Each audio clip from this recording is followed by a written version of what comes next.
Good afternoon. My name's Ian Cundy. I co-run the Malvern Archaeological Diving Unit.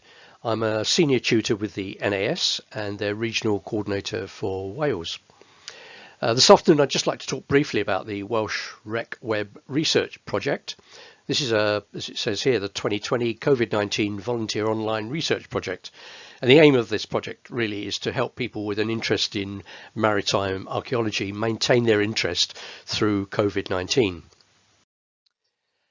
Perhaps a little bit of background to the project. If we go back 20 years to the summer of 2000, a couple of local divers, Tony and his daughter Helen, were out on their rib on the San Badrig Reef in the north end of Cardigan Bay when they came across a shipwreck. And for those of you that aren't familiar with the area, if you look at the little map on the right there of the UK, this is Wales. If I blow that up, this is Cardigan Bay, and at the north end we've got this hook of land. If we look at the chart of that area, you can see the hook of land. This chart's been very kindly donated to us by the UK Hydrographic Office, and it quite clearly shows the San Badrig Reef, which runs the best part of 12 miles out straight out to sea, some of which dries at low springs. And if you stand on the beach and look out to sea, it looks like this reef could almost stretch all the way to Ireland, hence its name, sometimes called the St Patrick's Causeway. This is roughly where the shipwreck is that Tony and Helen found. Now this area is absolutely prolific for shipwrecks.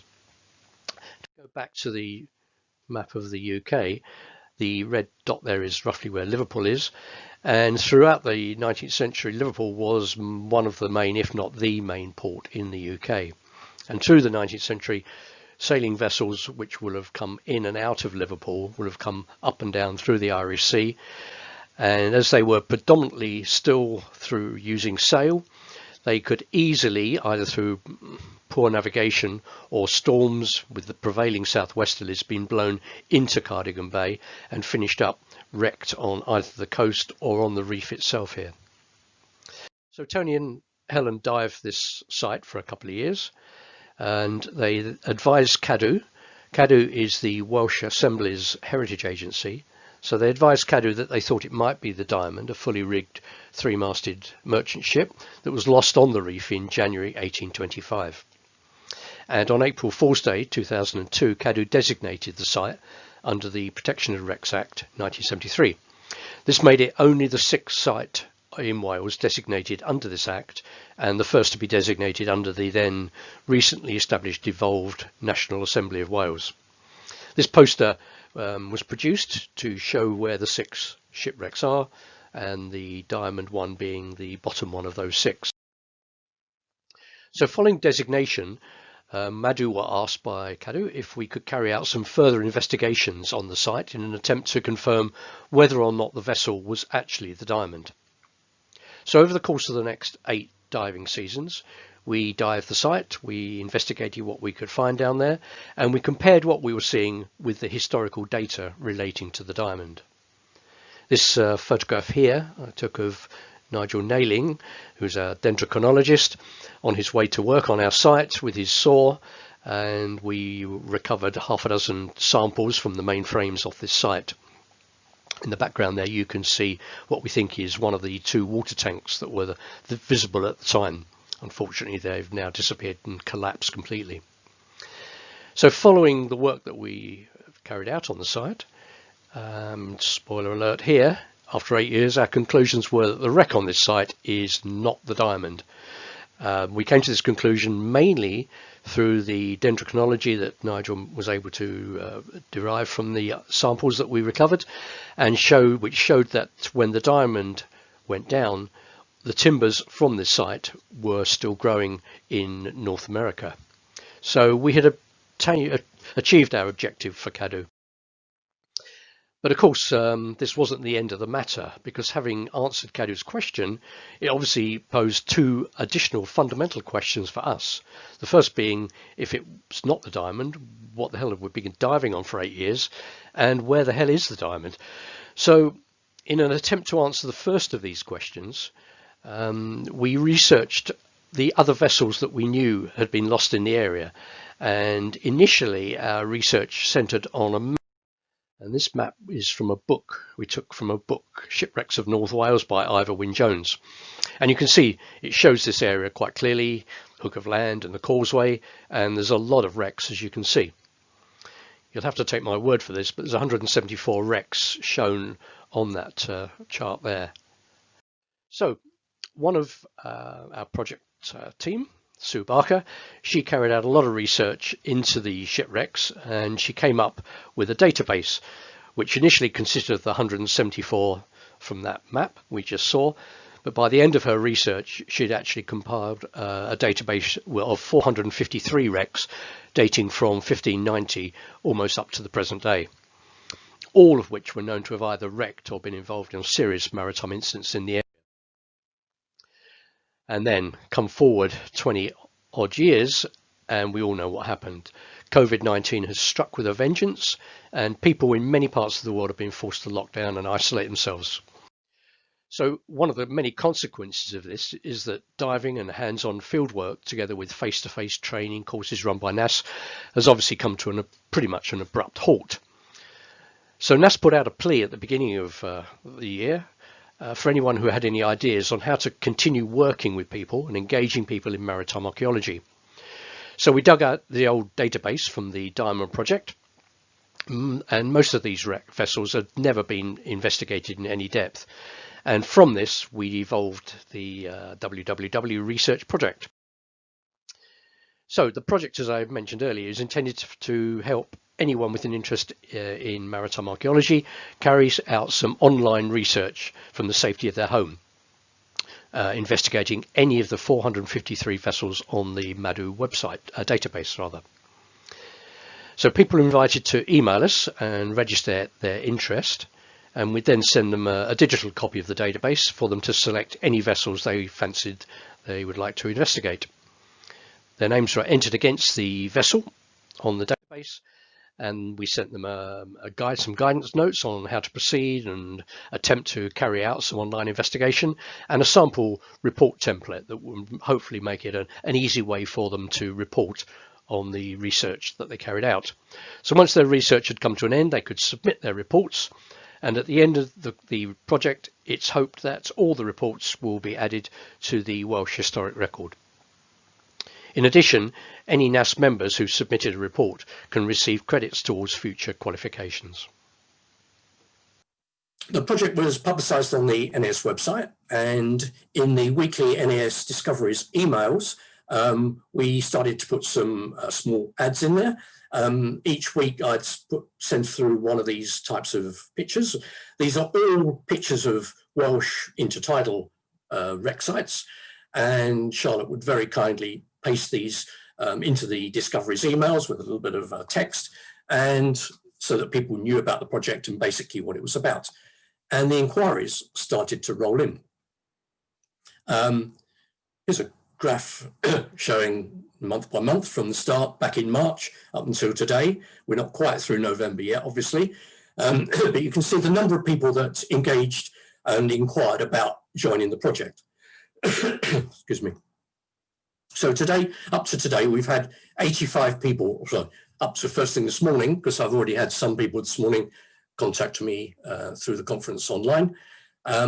So we've had up to this morning 85 people who have inquired, and 65 of those people have actually started researching, which is a pretty good take up, I thought. Right from the beginning, we've had about 3/4 of the people that have inquired have actually gone through and continued through and started researching the vessels on there that they'd like to take on. Next slide, please. Sorry, that's a bit of a joke in the UK here. So of the 534 vessels that we now have on the database, because from the original 453 back in March, we've come across another 81 through the course of running this project. So we've now got over 500 vessels on the database. And of those, 219 have so far been taken up by researchers and are being researched. And gradually now, the reports are starting to come in. That 219 represents 41% of the 534 on the database. So today, as at today, we've had 92 reports been submitted on the vessels, which is really quite encouraging, because that's 42% of the vessels being reported. By the end of the project, which is hopefully going to run sometime until the end of this year, those two graphs lines will meet, so that all the vessels being researched will have been reported on. Fingers crossed. So back in when we started this project, this is what the database looked like with the 453 original vessels on it, and we were yellowing them off as people took them on, and as the reports come in, we'd convert those yellow lines into blue lines. And as at today, or as at this morning, the database now has the 534, and it currently looks like this. And this is what I'm now sending out to people. The database looks like that, showing the yellow ones and the blue ones. The yellow ones are being researched still. The blue ones already have reports being submitted. So it's not too shabby. Very good. Right. So as of this morning, we've got 534 vessels on the database. We've had 85 people inquire and 65 take it up. We've had 219 vessels being researched, which is 41% of the original database, and 92 reports have started to come in. And this is what they look like. And because we've provided a template, they've all starting to look the same. So it's looking really quite tidy and quite impressive. What we hadn't really appreciated when we first started this, one of the many things we hadn't appreciated, was how widely people would take this on from around the world. We'd assume, people from Wales would be interested. It's a, Welsh site, and people from the rest of the UK and probably locally would take it on. But of the 64 researchers that we have currently started researching this, there is spread right across the world, including all of these countries. So you can see it's become quite an international project. And I'm well impressed with this. Thank you guys so much for engaging with this. We set up a website, of course we did. Everybody's got a website these days. And this is some screen captures which I took yesterday, so it's fairly up to date. If you go onto the website, this is what it looks like, showing the chart. As the reports come in, I'm entering up roughly where they are on this chart. There's some blow-ups further on in the one on the web page. You can see some of these are doubles. These show where perhaps vessels have collided. So we've got reports on two vessels in some instances. So it's coming together looking like that. Here's some of the reports that are coming in, some copies of them. And there's a database, a big table on the website, which now has listed all the vessels as the reports are coming in, and some brief information about it, when they went down, when they were lost, when the incidents took place, what sort of vessel it was, what happened. You can see some of them, like this first one, was in collision, this one with the Borrowdale, and here with the Borrowdale, it's in collision with the Alice. So, and who the authors were. So this is quite a long table now. As each one comes in, we're entering it up, and as you can see, it's quite extensive and growing quite rapidly. If you want to have a look at this, it's a very simple website, www.madu, or Archaeological Diving Unit.org.uk, and just look for projects and up this will come. So for some vessels, obviously online it's fairly limited what information is out there to uncover, particularly for some of the older vessels. They wouldn't have been reporting on, and particularly some of the vessels are quite small. It might be a small ketch or just a local coaster, as opposed to some of the larger steamships and whatever. And of course, a lot of people hadn't got much experience on reporting either. Some people's time was very minimal. Some people were furloughed and had a lot of time on their hands. Other people were juggling lots of balls, maybe homeschooling their children, still having to work from home and do other things. So some people didn't have that much time. But quite impressively, whereas a few reports have just come in a handful of pages, some have actually come in really quite extensive. We've had even projects over 100 pages. This is just on a single vessel. In fact, I've had one report come in that's over 200 pages on a single vessel. So thank you, Graham, for that one. The average is coming in at, between 20 and 30 pages, about 26 pages. And they are really, some of them really quite detailed, the whole story of the vessel's backstory from birth to death, with details of voyages and crew, cargoes, incidents, repairs, maps, charts, and all sorts of things. One of the things that I'd suggested in the template was a table that was an at-a-glance table. So instead of having to wade through 200 pages of report, you could actually have a look at the finer detail. And this is basically what it looks like. The first two columns on the left are basically primary and secondary data that you, for the students or the researchers to fill in. And the third column, which is all in red, they just replace the red bits and pieces there with the basic details from, vessel's name right at the very top, which is a good thing to start with, right down to the bottom with the basic wrecking details, location, date, and so on. And this is something that you can quickly go to in the report, look at and walk away from, if that's all you need to know. If you want to further information and, the chapter and verse on the vessel, you could read the report right through. So this is working very well indeed. So for many people who engaged the project, it was the first time they've tried their hand at online research, let alone report writing. So it was extremely helpful that throughout this year of pandemic, NASA's run a series of online MAC courses, maritime archaeology courses, a lot of which really related to what our researchers really needed. Things like, being able to use Lloyd's Register, things like using social media to promote and disseminate information, report writing, how to go about carrying that out, map and chart reading, and so on. So these courses and more have been really useful to our researchers. So thanks, NAS, for putting those on. So the project was initially conceived mainly to help volunteers exercise and put this exercise together, and to help them survive, through lockdown and the restrictions. The spin-offs, of course, is that they would, for future use, hopefully improve their ability to be able to carry out research, and they will have taught themselves how to disseminate their findings into some useful reports. As well, of course, we're putting information together that's adding to the Welsh Maritime Historic Record. Unforeseen at this outset was how well it would take off, and particularly how international it would become. So thanks must go out to everybody who is engaged with this project, and for your help in really turning this into such an impressive international success. So here's a list of the researchers, the 65 researchers which are currently working on this. So well done, guys, and thank you for that.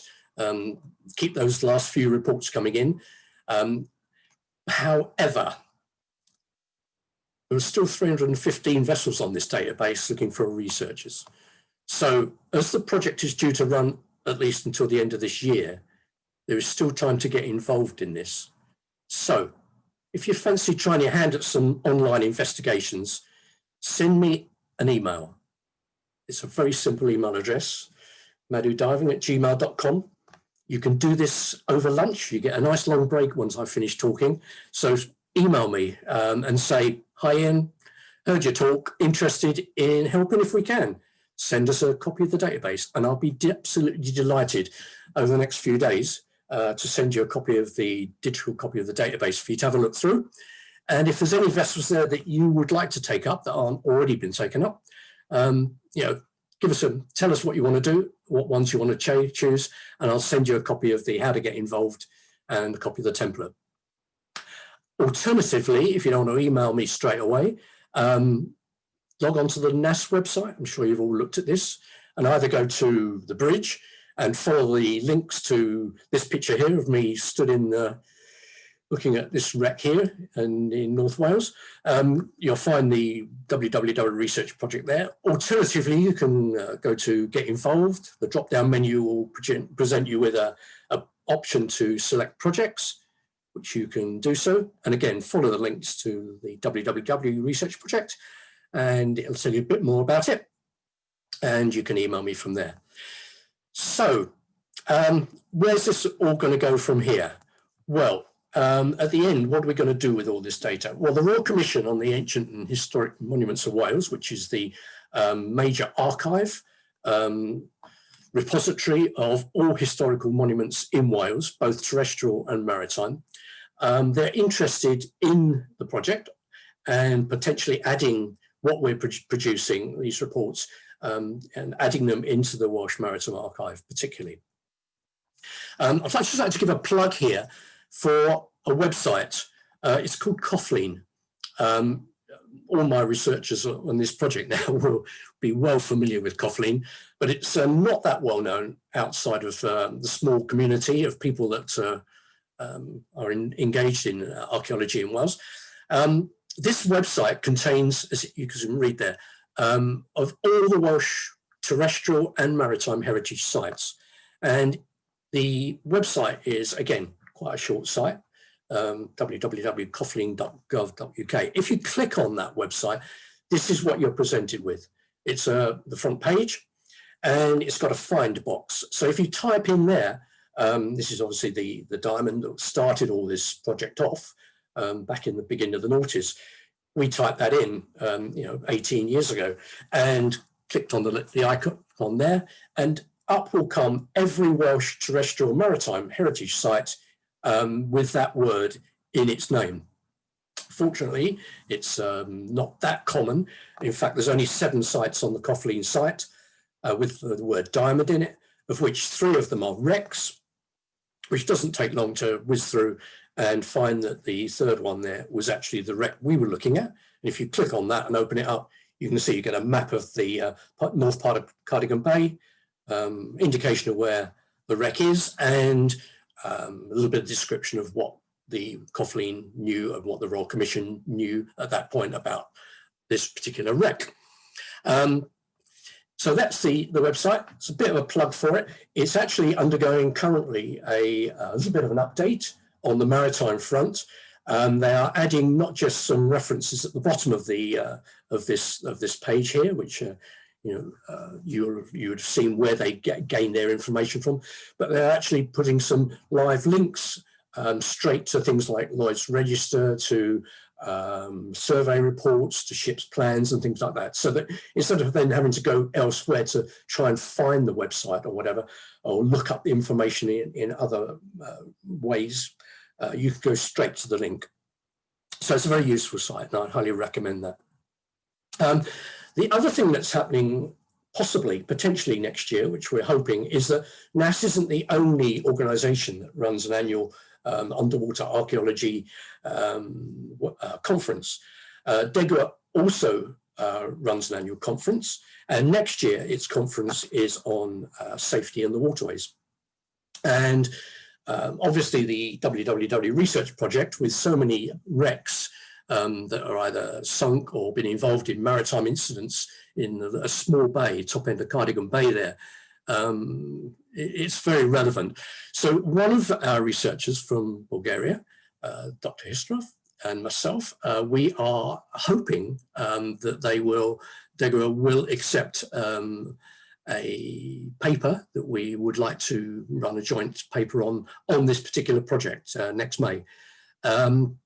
We're hoping that by then, like everybody is, that COVID will have passed by, and that we'll be able to attend this conference. But of course, it may be a virtual conference just like this weekend. So that's a couple of things that we're hoping to do next year. In the meantime, I showed you this earlier, some of these pictures here, to try and keep you amused and engaged with this project, particularly over this weekend, is that as part of the conference, we set up a quiz asking you, how many of these pictures do you recognise? Can you name any of the shipwrecks that are on these beaches? And do you know where these beaches are? So if you go onto our virtual WWW Research Project exhibition stand in the exhibition hall after this talk, you will be able to access link and download the 22 of these pictures. And there's a little table you can fill in if you know. And we're offering a prize for whoever can come up by the beginning of next month, the 1st of December, who can name the most number of wreck sites and locations. No one's going to know them all. I only just know them all because I took all the pictures. But we're presenting a prize of one of our only publication, an illustrated glossary of wooden ship boat technology to whoever comes up with the best one. Just as a plug for that, if you're not able to and fortunate enough to win that prize, or there is a copy in the raffle tomorrow afternoon. If you're not able to win that, this book is available through the NAS shop online. So I'll plug that one if I may. And finally, some thanks must also go to some organisations and people. I'd like to thank the UK Hydrographic Office, who very kindly provided us with a free copyright licence to be able to use this particular chart in our reports without copyright issues. They also provide us with a digital copy, which researchers are able to copy, download, paste into their reports without having to consider copyright. I'd also like to thank NAS for allowing all our researchers to use their free license to access the British Newspaper Archive, which is normally a pay-to-view site. So thanks, NAS, for that. There's a couple of organisations I'd like to thank for publicity: the Council of British Archaeology and the Royal Commission for doing things, putting things on Facebook and so on. With regards to research, there's two people I would just like to thank particularly, two people who have, over the years, carried out lots of research into shipwrecks, particularly around this part of the world, who have got a huge archive of their own and have very generously provided a lot of information from their archive to our researchers. I'd like to thank Robert, who's very engaged with the Port Maritime Museum, and Chris Holden, who a lot of you will know, particularly if divers, using his books to dive around North Wales. So thank you guys for that. And finally, I'd like to thank Sue Barker, who 15, 18 years ago spent hours and hours putting this database together, only for it to be filed away for years and years. So if you're listening to this, Sue, thanks for that, because without your help and providing that, this project couldn't have been put together. So thank you to all those people and for everybody who engaged, and thank you for listening. Thank you.